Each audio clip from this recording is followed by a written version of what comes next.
In this video, we're going to draw conclusions about a population from a random sample and identify sources and effects of biases. First, let's talk about what an inference is. This is a conclusion found by using evidence and reasoning from a sample. Then we can make a prediction. A prediction is a forecast about a future event.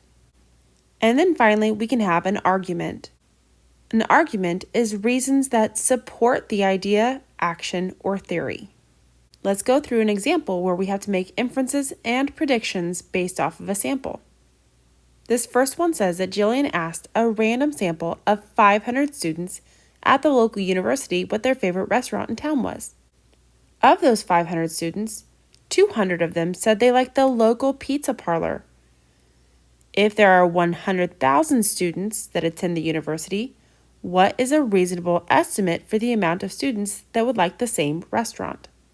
The first thing we need to do is set up a proportion.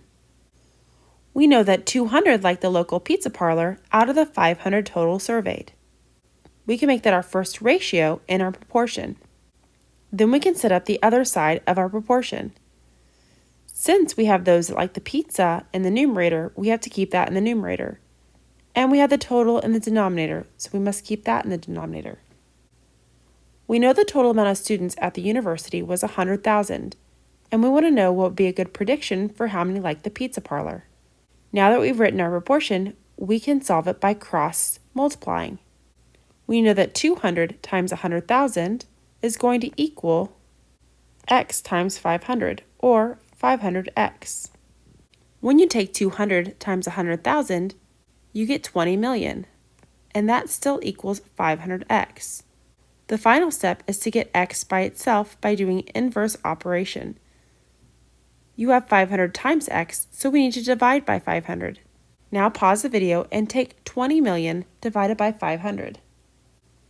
When we do that, we get 40,000 students. We can make a prediction that about 40,000 students would say they like the local pizza parlor. Now let's talk about the role of biases. This was not a biased sample because it was a random sample. It could have been biased had Jillian stood in front of the local pizza parlor and asked people walking into the parlor if that was their favorite. This would have caused an effect on the answers of the people surveyed. Now pause the video and try this one on your own. Now let's see how you did. It says that 50 randomly selected seniors in high school were asked what they were going to major in. 10 of them said business. If there are 500 seniors, how many would you predict to say they're going to major in business? The first thing you need to do is set up your first ratio in your proportion. We know that 10 students said business out of the 50 total. Then we don't know how many people are going to say business out of the 500 total. Next, we need to cross multiply. We have 10 times 500 equals x times 50, or 50x. 10 times 500 is 5,000, and that equals 50x. Finally, we need to divide by 50 on both sides.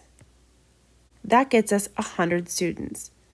So we could predict that at that school, 100 students would say they wanted to major in business. Let's talk about a source of bias. If you went in and only selected seniors that were in woodwork, then that would not be an accurate picture of the whole school.